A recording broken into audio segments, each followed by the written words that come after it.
कल उत्तर प्रदेश में भी पंचायत चुनाव के वोटों की 829 मतगणना केंद्रों पर गिनती हुई है, जहां पर कोरोना नियमों की जमकर धज्जियां उड़ाई गई। इलाहाबाद हाईकोर्ट का सख्त निर्देश था, बावजूद उसके वोटों की गिनती के दौरान कोविड नियमों को नजरअंदाज किया गया। मतगणना केंद्रों पर उम्मीदवारों और पोलिंग एजेंट की लंबी कतारें देखने को मिली। कहीं भी सोशल डिस्टेंसिंग का नामो निशान तक नहीं था।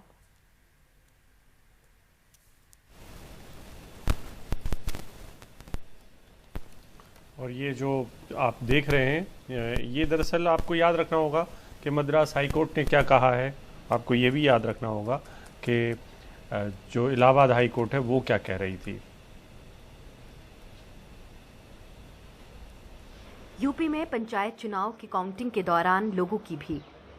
बिहार सहित कई राज्यों ने स्थानीय स्तर के चुनाव टाल दिए, लेकिन यूपी में वोट डाले गए। सुप्रीम कोर्ट ने यूपी में काउंटिंग की इस शर्त पर इजाजत दी कि कोरोना से जुड़े नियमों का पालन होगा, लेकिन जमीन पर हालात कुछ और ही हैं। शिक्षक यूनियनों का दावा है कि चुनावी ड्यूटी के दौरान उनके 700 साथियों की कोरोना से मौत हुई है। पहले चुनाव के दौरान और अब काउंटिंग के दौरान खतरा बरकरार है।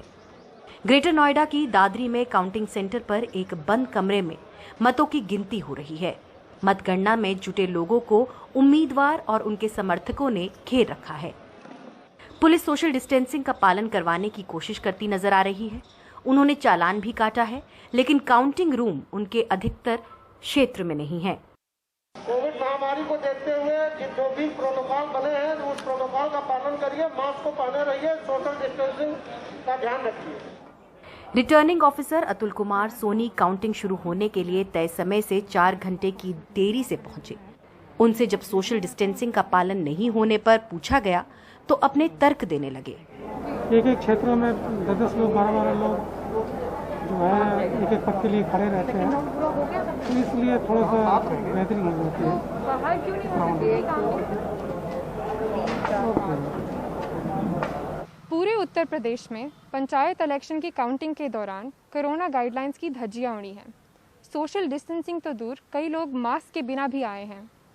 ये सोचना वाकई डरावना है कि इस गैर जिम्मेदारी की वजह से कोरोना का संक्रमण कितनी तेजी से बढ़ सकता है। संजय कौशिक और अजय सिंह के साथ मेहर पांडे, NDTV इंडिया।